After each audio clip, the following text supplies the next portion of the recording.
Today, we're gonna talk about Instagram comments. So, let's get started.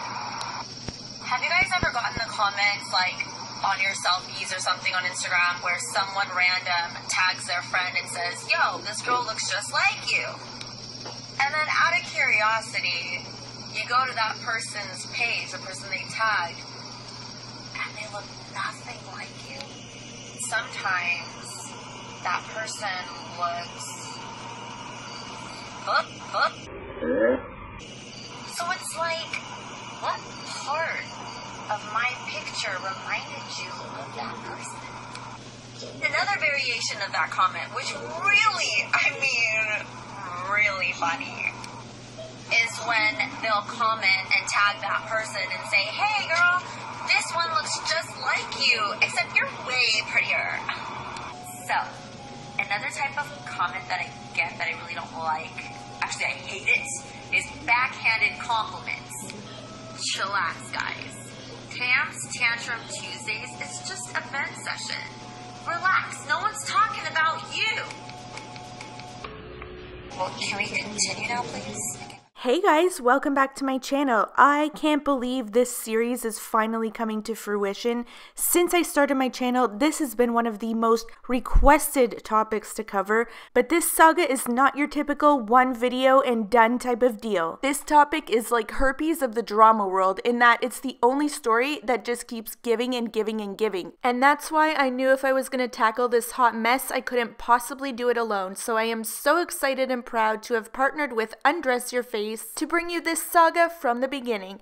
This, of course, is the long-awaited Dress Your Face series, and yes, I said series because one video just couldn't possibly cover an entire career built on half-truths and alternative facts, and you know if I'm going to give it to you, I'm coming with all the customers and undiluted, and that Dress Your Face for an entire series. Now, for those of you who are unaware of who I've partnered with to bring you this series, they run an Instagram/blog page called Undress Your Face, which was created by customers and followers of Tamana Roshan, also known as Dress Your Face. And from here on out, I'm going to refer to Dress Your Face as DYF, who have been on the receiving end of her poor business ethics, misdeeds, and unprofessional behavior. Now, to be clear, they did initially attempt to raise their concerns both privately and on her Instagram page. However, their comments were either ignored or censored. According to the ladies at Undress Your Face, their page serves as a platform for anyone who has concerns with DYF's business practice and her behavior as someone who is in the position of influence. Their mission statement is as follows: we believe that the best kinds of decisions are informed decisions. That's why we are committed to providing you with information and resources that may be of use when deciding whether to follow, commission services, or purchase products offered and or recommended by influencers and beauty companies like Dress Your Face, Live Glam, which DYF is a partner of, and many others. Should you have any further questions as to their objectives, you can refer to their frequently asked questions section of their blog, which I will of course link in the description box below. So now that we've all been acquainted, let's jump right in. Meet Tamana Roshan, better known to the beauty community as Dress Your Face. She is a 32-year-old makeup artist / influencer from the Bay Area in Northern California, currently residing in Los Angeles with her husband Kushal, who she married in October 2010. Tamana refers to herself as a celebrity makeup artist and a global beauty educator, although she has never disclosed whether she is in fact qualified to teach the application of makeup. You want to talk about how I'm not going according to the book? Would you like to see my wall? I'll show you. It's right there. Here you go. That's everything. I mean, unless you also want to see my tax returns. I mean, you're going to have to email me for that. Yes, I am licensed through the state of California. Thank you very much. In addition to all my certifications, of course. Oh, and a United States of America patent and trademark for Dress Your Face. So this is as legit as it gets, guys. Sorry to burst your bubble.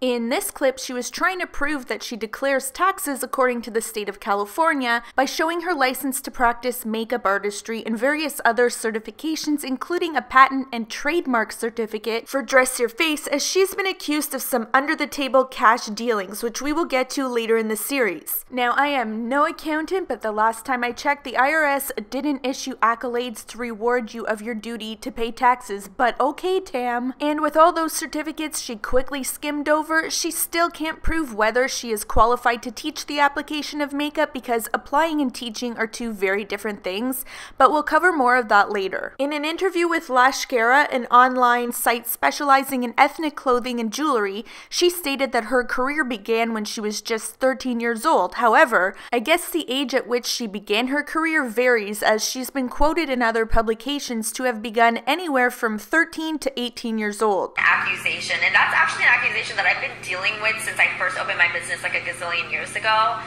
because people were threatened by my business. I was 17, 18 years old and already starting my career. The truth of the actual age her career began is still very much a mystery. So anyway, according to this publication, at 13 years old she began helping her parents who worked as wedding photographers. She eventually attended cosmetology school and got licensed through the state of California in 2004 and claims to be triple certified and professionally trained in hair and makeup, whatever the fuck triple certified means. Early in her career, Tamana worked as a makeup artist who was initially hired at a Lancome counter and worked her way up to a manager position prior to the growth of her business on social media, which was the launching pad for her career, making her a household name. Not one to shy away from tooting her own horn, in that same interview with Lashkara, she was quoted as saying, "Social media is what allowed me to make my established business and my work globally recognized, and that's what catapulted my career on a much higher level than it already was before." Tamana joined Instagram in 2012, and by February 2013, she had already reached 100,000 followers. According to Tamana herself, she is best known for her Arabic-style cut crease, contouring, and face sculpting, which eventually led to her becoming the official face of the Anastasia Beverly Hills contour palette, which included a booklet of her step-by-step contour tutorials. While the contour palette was in the early stages of conception, Tamana served as a consultant to Anastasia, who looked to her for guidance in terms of shade range for the palette, as Tamana was familiar with ethnic skin tones. On September 15th, 2014, Tamana launched her own eyeshadow palette collaboration with Anastasia Beverly Hills, which was wildly successful as she was one of the first Instagram famous makeup artists to land a collaboration with Anastasia Beverly Hills. Just a month prior to the Tamana Anastasia Beverly Hills palette release, the Amrezy Anastasia Beverly Hills collab eyeshadow palette was launched, both of which were immediate successes, as they were some of, if not the first ones to pioneer the Instagram famous makeup game. Tamana's success seemed to be at an all-time high, but what goes up must come down, and what happened next was just the gateway to her shady behavior and unethical business practices.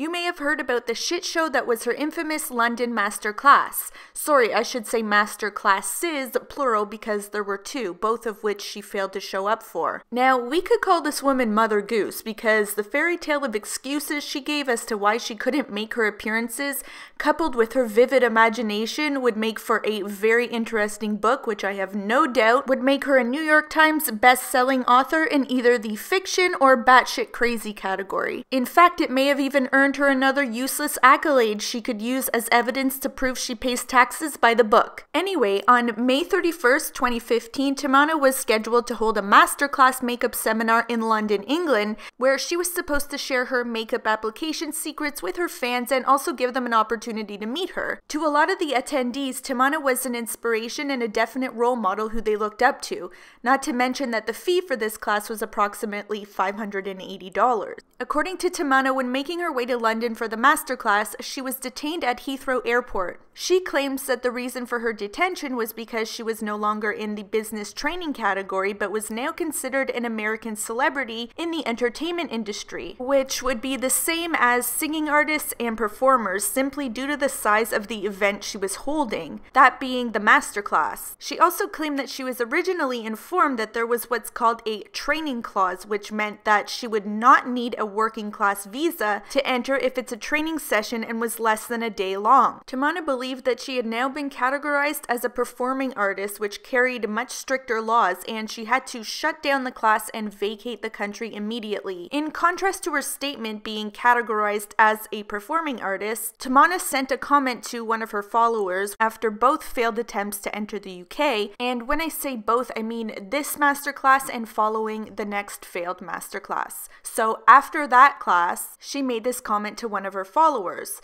"When I first came, I was flagged as Border Control didn't categorize me as a trainer. Instead, they categorized me as a business visitor, and I needed a work permit or a business visa all of a sudden. So we can see where the story has deviated from the original story of her being categorized as an American celebrity.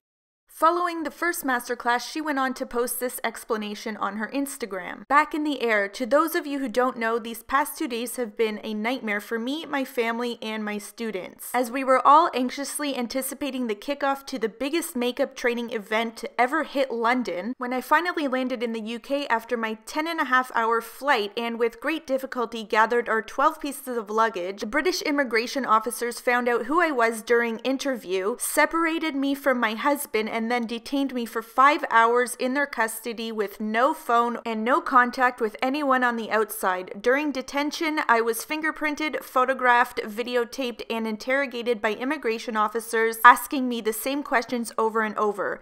To make matters worse, during these entire 5 hours, my husband waited for me right at the spot that we were separated, worried, no clue as to what was happening to his wife. Finally, when it was over, I was given the notice to leave the country. Their reasoning was that I am no longer in the business training category, but was now considered an American celebrity in the entertainment industry, same as singing artists and performers, simply due to the size of the event. I was originally told that there is a training clause that I would not need a working visa to enter if it's a training session and it was less than a day long. Now that the issuing officers categorized me as a performing artist, which has much stricter laws, I had to shut down the class and vacate the country immediately and leave my husband behind to arrange whatever he possibly could. Throughout the last 24 hours, I have been in constant contact with my students via email, who have been nothing short of completely understanding and supportive during this entire ordeal and have been sending prayers and encouragement to me and Kushal. At least 40 students stayed up all night with us, calling any and all connections they had with the best attorneys and immigration authorities around. Bottom line, after 17 hours of flights, 5 hours in custody, 3 days of no sleep or food, in brackets I couldn't eat, and nearly 20 straight hours of phone calls, I am forced to reschedule to July when new papers can be filed in time. Okay, so I am not saying that all of this didn't happen, but what if I told you that a similar situation occurred on the rescheduled date, only it was worse than this incident? And what was with the comment to her follower changing her story after both classes fell through? Now, I know it is way too early to form an opinion at this point because we've only really gone through her background and one questionable incident, but in the meantime, let me know if by chance any of you guys had tickets to the second masterclass and what your experience was, or whether you've heard of DYF's shady past. Okay guys, this is just the tip of the dick, but I'm gonna stop here. I hope you guys enjoyed the beginning of this saga. There's plenty more to come. Thank you guys so much for watching from both myself and Undress Your Face, and we will see you guys again soon in part 2.